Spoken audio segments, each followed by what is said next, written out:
आज के इस वीडियो में हम कुछ इम्पॉर्टेंट ट्रिग्नोमेट्रिक फॉर्मूलेस की चर्चा करेंगे। इस सीरीज़ के पिछले वीडियोस में हमने समझा था कि सम एवं डिफरेंस फॉर्मूले क्या होते हैं और इनका उपयोग हम किस तरीके से करते हैं। आज के इस वीडियो में हमारा फोकस रहेगा प्रोडक्ट टू सम डिफरेंस फॉर्मूले पर और सम डिफरेंस टू प्रोडक्ट फॉर्मूले पर। अब ये सारे फॉर्मूले सिंगल फॉर्मूले नहीं होते हैं, ये फॉर्मूलेस का सेट होते हैं। जैसा कि हमने देखा था कि सम और डिफरेंस फॉर्मूले मतलब एक फॉर्मूला नहीं है। सम और डिफरेंस फॉर्मूले में हमारे पास टोटल 6 फॉर्मूले थे, ठीक है। और उन 6 फॉर्मूले को भी हम बदल बदल कर और भी उसके डिफरेंट फॉर्म्स बना सकते हैं। इसी तरीके से प्रोडक्ट टू सम डिफरेंस फॉर्मूले में भी एक फॉर्मूला नहीं है, इसमें भी 4 फॉर्मूलेज हैं जिनका उपयोग हम करेंगे product to sum difference compute करने में। उसी तरीके से सम डिफरेंस टू प्रोडक्ट फॉर्मूले में भी 4 फॉर्मूले हैं जिनकी चर्चा हम आज के इस वीडियो में डिटेल में करेंगे।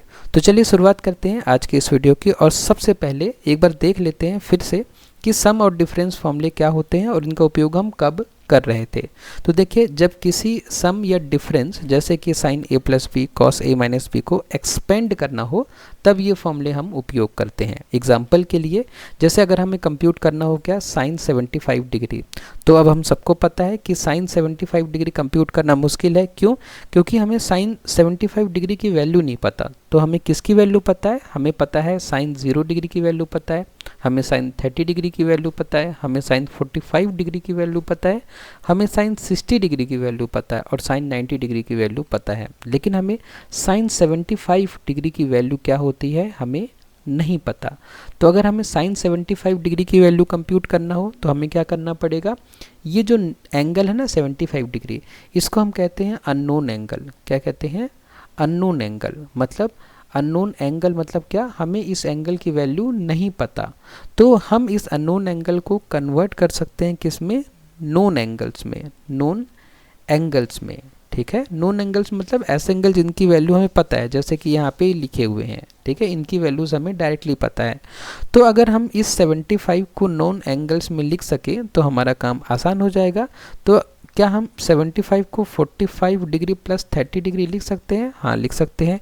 इसमें हमें 45 डिग्री की वैल्यू ही पता है साइन 45 डिग्री की, और साइन 30 डिग्री की वैल्यू पता है।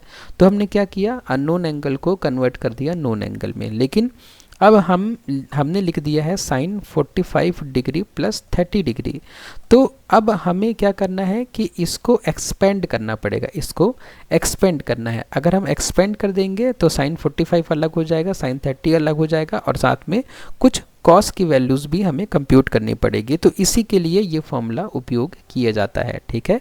अब आप देखिए यहाँ पे हमने साइन ए प्लस बी को साइन ए कॉस बी और कॉस ए साइन बी में कन्वर्ट कर दिया, या लिख दिया है उसको। तो अब हम क्या कर सकते हैं कि साइन 45 कॉस 30 कॉस 45 साइन 30 इन सब की वैल्यू हमें पता है। हम क्या करेंगे? इन वैल्यूज़ को पुट करेंगे और हमें साइन 75 डिग्री की वैल्यू मिल जाएगी। मतलब हमने क्या किया? हमने सम डिफरेंस फॉर्मूले का उपयोग करके एक अननोन एंगल की वैल्यू कंप्यूट कर ली, ठीक है। हमने अननोन एंगल की वैल्यू कंप्यूट कर ली इस फॉर्मूले का उपयोग करके। तो ये तो साइन 75 डिग्री की वैल्यू आपसे पूछी गई है। आपसे कॉस 75 डिग्री की वैल्यू पूछी जा सकती है, टेन 75 डिग्री की वैल्यू भी पूछी जा सकती है, ठीक है। जिस तरीके से हमने यहाँ पे एंगल्स को प्लस में लिखा है, इस एंगल्स को हम माइनस में भी लिख सकते हैं। अगर हमें इस एंगल को माइनस में लिखना रहे तो हम क्या कर सकते हैं? हम देखिए, जब आपके पास क्वेश्चन आएगा ये साइन 75 डिग्री, तो आप दोनों करके देखेंगे क्या हम इसको माइनस में लिख सकते हैं, क्या हम इसको प्लस में लिख सकते हैं। और जिसमें से आपको आंसर सूटेबल लगे, जिसमें से आपका आंसर आ जाए, आप उसमें उसको कन्वर्ट कर दीजिए। जैसे यहाँ पे देखिए साइन 75 डिग्री लिखा है। अगर हम कोशिश करते हैं कि साइन 75 डिग्री को हम क्या लिख सकते थे? 90 डिग्री माइनस 15 डिग्री, ठीक है, ये भी लिख सकते थे। लेकिन हमें यहाँ पे साइन 90 की वैल्यू पता है लेकिन साइन 15 की वैल्यू नहीं पता। तो इसलिए हम इस तरीके से इसको नहीं लिख रहे हैं, ठीक है। कोई और कॉम्बिनेशन भी अगर आप बना सकते हैं तो आप ट्राई कर सकते हैं, ठीक है। जैसे अगर मैं साइन 60 प्लस 15 करूँ तो भी हमारा काम नहीं बनेगा, क्योंकि यहाँ पे हमारा एक साइन 15 जो आ रहा है ये क्या आ रहा है? अननोन एंगल आ रहा है। तो इसलिए जो इसका बेस्ट पॉसिबल कॉम्बिनेशन जो हमें दिखा था वो 45 और 30 था, क्योंकि हमें दोनों की वैल्यू पता थी। तो इस तरीके से जब भी आपको कोई अननोन एंगल दिया रहे तो आप क्या करिए? उस अननोन एंगल को दो नोन एंगल में स्प्लिट करिए, ठीक है। और देखिए कि कौन सा फॉर्मूला इसमें फिट होता है। तो जैसे कि ये फॉर्मूले तो काफ़ी सारे हैं, यहाँ पे हमें दिख रहे हैं काफ़ी सारे फॉर्मूले हैं। कभी कभी देख के लगता है कि ये सारे फॉर्मूले हम याद कैसे करेंगे, लेकिन याद करना बहुत सिंपल है। याद करने के लिए आप क्या करें, इन पर आधारित क्वेश्चंस को आप सॉल्व करें। हमने इस सीरीज़ के पिछले वीडियोस में देखिए काफ़ी सारे क्वेश्चन सॉल्व किए थे जो कि सम एवं डिफरेंस फॉर्मूले पर आधारित थे। ये सारे क्वेश्चंस के सॉल्यूशन आपको गूगल ड्राइव में मिल जाएंगे, जिसका लिंक मैंने नीचे डिस्क्रिप्शन बॉक्स में दिया हुआ है, और वीडियोस भी मिल जाएंगे इन सारे क्वेश्चंस के। तो आप इनको डिटेल में देख सकते हैं, समझ सकते हैं और सॉल्व कर सकते हैं, ठीक है। आपकी काफ़ी हेल्प हो जाएगी उससे। तो चलिए हम आगे बढ़ते हैं, क्योंकि इसकी चर्चा हमने पहले भी बहुत बार करी है।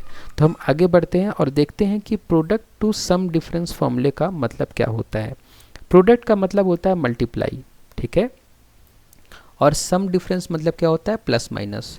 इसका मतलब ये हुआ कि जब प्रोडक्ट जैसे कि sign A into sine B, cos A into cos B, sign A into cos B हो और उसे सम डिफरेंस में बदलना हो, तब हम इस तरीके के फॉर्मूले का उपयोग करते हैं। जैसे कि आप यहाँ देख पा रहे हैं, यहाँ पे साइन ए इंटू कॉस बी किस में लिखा हुआ है, प्रोडक्ट में लिखा हुआ है। मतलब साइन ए और कॉस बी क्या हो रहे हैं, मल्टीप्लाई हो रहे हैं।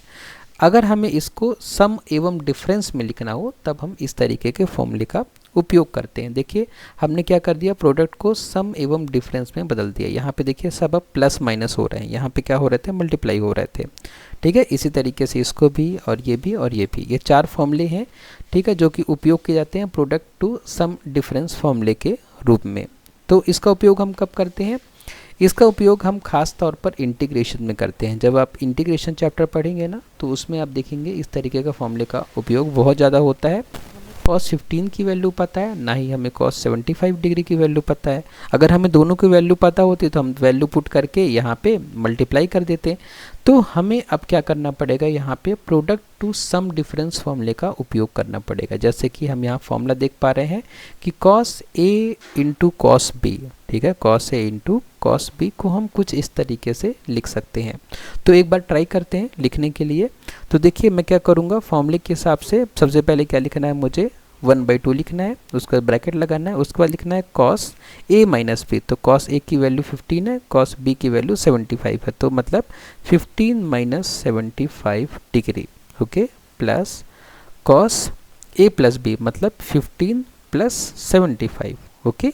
a और b की वैल्यू पता है, ये a है और ये b है हमारा। तो अब हम क्या करेंगे, सॉल्व करेंगे। इसको सॉल्व करेंगे तो हमें पता है कि cos 15 माइनस 75 हो जाएगा माइनस 60, और cos 15 प्लस 75 हो जाएगा 90 डिग्री, ओके। फिर उसको हम सॉल्व करेंगे आगे। तो देखिए cos माइनस थीटा है ना, ये फॉर्मूला आप याद रख लीजिए, cos माइनस थीटा हमेशा cos थीटा होता है, ठीक है। जब भी cos और sec, ठीक है, cos और sec में माइनस थीटा होता है तो वो पॉजिटिव हो जाते हैं, cos और sec। जैसे sec माइनस थीटा क्या होगा, वो भी sec थीटा होगा। लेकिन इसके अलावा बाकी अगर आप करेंगे साइन माइनस थीटा तो ये माइनस साइन थीटा हो जाएगा, ठीक है। आप करेंगे tan माइनस थीटा तो ये भी माइनस tan थीटा हो जाएगा। लेकिन सिर्फ cos और sec ऐसे हैं जो कि माइनस को एब्जॉर्ब कर लेते हैं अपने अंदर, ठीक है, मतलब माइनस को खा जाते हैं। तो माइनस थीटा क्या हो जाता है, ये माइनस एब्जॉर्ब हो जाता है, ख़त्म हो जाता है, तो सिर्फ बचता है cos थीटा। तो यहाँ पे cos माइनस 60 है ना, तो cos माइनस 60 जो होगा वो बराबर होगा cos 60 के, और उसके बाद में यहाँ cos 90 तो है ही। तो इसलिए हमें cos 60 की वैल्यू भी पता है क्योंकि ये नोन एंगल है, और cos 90 डिग्री की वैल्यू भी पता है क्योंकि ये नोन एंगल है। हम दोनों की वैल्यू पुट करके सॉल्व कर देंगे, हमें आंसर मिल जाएगा। तो देखिए कितनी आसानी से ये कंप्यूट हो गई, cos 15 इंटू cos 75 डिग्री की वैल्यू। जो भी हमें आंसर मिलेगा ना वो cos 15 इंटू cos 75 की वैल्यू होगी। आप कैलकुलेटर से इन वैल्यूज़ को पुट करके भी देख सकते हैं, ठीक है। आप कैलकुलेटर से आप साइंटिफिक कैलकुलेटर यूज़ करिए और पुट देखिए कि cos 15 की वैल्यू क्या होती है। आप लिखिए कॉपी में, cos 75 डिग्री की वैल्यू लिखिए, आप लिखिए कॉपी में, दोनों को मल्टीप्लाई करिए और देखिए क्या आंसर आता है। और उसके बाद में आप इस तरीके से सॉल्व करके आंसर निकालिए, देखिए दोनों आंसर मैच हो जाएंगे, ठीक है, दोनों आंसर इक्वल आएंगे, ठीक है। मतलब अगर हमारे पास कैलकुलेटर होता हमेशा तो हम यूज़ कर लेते हैं, लेकिन फिलहाल मैथमेटिक्स के एग्ज़ाम में आपको तो सॉल्व करना रहेगा ना। मैथमेटिक्स एग्ज़ाम में आप कैलकुलेटर डायरेक्ट अगर आंसर लिख देंगे तो आपको एक भी नंबर नहीं मिलेंगे, है ना। हमें वहाँ उनको बताना है कि हमें पता है कि इन प्रोडक्ट को हम इन सम के फॉर्म में लिख सकते हैं, ओके। और ऐसा करके आपको सॉल्व करना है, आपको पूरे मार्क्स मिल जाएंगे, ठीक है। तो ये क्या होते हैं, ये होते हैं प्रोडक्ट टू सम डिफरेंस फॉर्मूले। मतलब हम क्या करते हैं, ट्रिग्नोमेट्रिक फंक्शंस के प्रोडक्ट को सम के फॉर्म में लिख देते हैं। ये 4 फॉर्मूलेज हैं, है ना। देखने में डिफिकल्ट लग रहे हैं, सबको लगते हैं, लेकिन जब आप इन पर आधारित क्वेश्चंस को सॉल्व करेंगे तो ये फॉर्मूले आपको याद हो जाएंगे बहुत आसानी से। नेक्स्ट वीडियो में हम इन पर आधारित क्वेश्चंस को भी सॉल्व करेंगे। आज की इस वीडियो में हमारा फोकस है फॉर्मूलेज को समझने में, ठीक है। इसके बाद आगे बढ़ते हैं हम और देखते हैं कि सम डिफरेंस को हम प्रोडक्ट में किस तरीके से लिख सकते हैं, ठीक है। तो हम देखेंगे sum difference to product formula. मतलब हम क्या कर रहे हैं, सम डिफरेंस को, देखिए यहाँ पे ये जो सम लिखा हुआ है ना, देखिए ये सम है ना, इस सम को हम किस में बदल रहे हैं, देखिए प्रोडक्ट में, है ना। यहाँ पे देखिए दोनों के बीच में प्लस लगा हुआ है और हमने क्या बदल दिया, उसको प्रोडक्ट में बदल दिया। मतलब हम सम डिफरेंस को लिख सकते हैं प्रोडक्ट में, ठीक है। यहाँ पे ये 2 भी है, ठीक है, इसको मैं अंदर ले लेता हूँ, ठीक है। तो देखिए इसका उपयोग कब करेंगे हम, जब क्वेश्चन में sum difference of trigonometric functions हो और उसे फैक्टराइज करना हो, तब हम इस तरीके के फॉर्मूले का उपयोग करेंगे। जैसे कि आप यहाँ देख पा रहे हैं कि बोला गया है कि sine 75 degree plus sine 15 degree की वैल्यू बताइए। तो अगर हमें इसकी वैल्यू बतानी है तो ना ही हमें 75 डिग्री की वैल्यू पता है साइन 75 डिग्री की, और ना ही साइन 15 डिग्री की वैल्यू हमको पता है, तब हमें इस फॉर्मूले का उपयोग करना रहेगा। एक बार मैं आपको करके दिखा देता हूँ, ये वाला पहला वाला क्वेश्चन। उसके बाद नेक्स्ट वीडियोज़ में तो हम काफ़ी सारे क्वेश्चन सॉल्व करने वाले हैं, बस हम अभी फॉर्मूले को समझने के हिसाब से क्वेश्चंस को देख रहे हैं, ठीक है। तो क्वेश्चन क्या है हमारे पास कि sine 75 degree plus sine 15 degree की वैल्यू बताइए आप, है ना।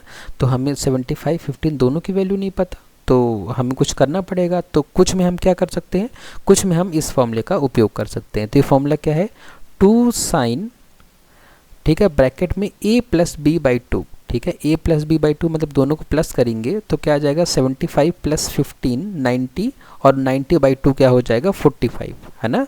तो यहाँ पे अंदर क्या आ जाएगा, 45, ठीक है। नहीं समझ में आया, फिर देखिए यहाँ पे क्या लिखा हुआ, मैं पूरा कर देता हूँ सॉल्व इसको।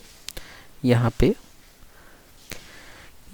क्या है, साइन, ठीक है, साइन, फिर ब्रैकेट में a प्लस बी, है ना। तो ये a है, ये b है, तो a प्लस बी मतलब क्या हो जाएगा, 75 प्लस 15 डिवाइड बाई 2, ओके। उसके बाद में कॉस a माइनस b, ठीक है। a क्या है, 75 माइनस 15 डिवाइड बाई 2, ठीक है। इस तरीके से हो जाएगा।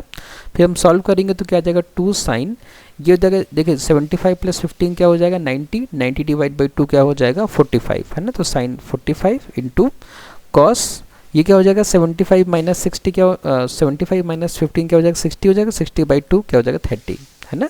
अब देखिए हमें साइन 45 डिग्री की वैल्यू भी पता है और हमें कॉस 30 डिग्री की वैल्यू भी पता है, क्योंकि ये सारे क्या है, नोन एंगल्स हैं। इनका जो वैल्यू है वो हमने याद करा है। कहाँ से याद किया है, हमने याद किया है वो ट्रिग्नोमेट्रिक टेबल से, जो कि हमने शुरुआती वीडियोज़ में डिस्कस करा था। हमने ऐसा बनाया था ना टेबल्स करके, ये देखिए ऐसा करके, फिर यहाँ पे लिखा था साइन, है ना, फिर कॉस, फिर हमें पता था कि इसका वैल्यू 0 0 1/2 1/√2 √3/2 1, हमने इतना याद किया था। फिर हमने समझा था कि कैसे हम इस वैल्यू से सारी वैल्यूज़ कंप्यूट कर सकते हैं।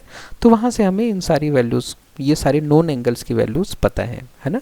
और देखिए इसी तरीके से ये सारे फॉर्मूलेज हैं। जैसे कि आपसे यहाँ पूछा गया कि sine a plus sine b बताइए, तो आपने बता दिया। फिर आपसे पूछा जा सकता है कि sine a minus sine b बताइए, तो आप बता सकते हैं, ठीक है। क्वेश्चन के हिसाब से आपको इन फॉर्मूलेज का उपयोग करना है, ठीक है। तो काफ़ी ईजी है। अभी देखने में डिफ़िकल्ट लग रहा होगा, सबको डिफ़िकल्ट लगता है, लेकिन जैसे जैसे आप इस पर आधारित क्वेश्चंस को सॉल्व करेंगे तो ये इजी लगने लग जाएंगे। नेक्स्ट वीडियो में हम क्या करेंगे, पूरा फोकस रहेगा क्वेश्चंस को सॉल्व करने में, ठीक है।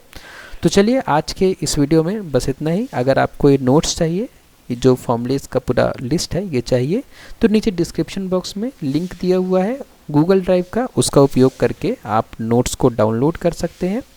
और अगर आपको वीडियो पसंद आया तो वीडियो को लाइक कर सकते हैं, शेयर कर सकते हैं अपने फ्रेंड्स के साथ में, और सब्सक्राइब कर सकते हैं चैनल को। आपने वीडियो को लास्ट तक देखा उसके लिए बहुत बहुत धन्यवाद।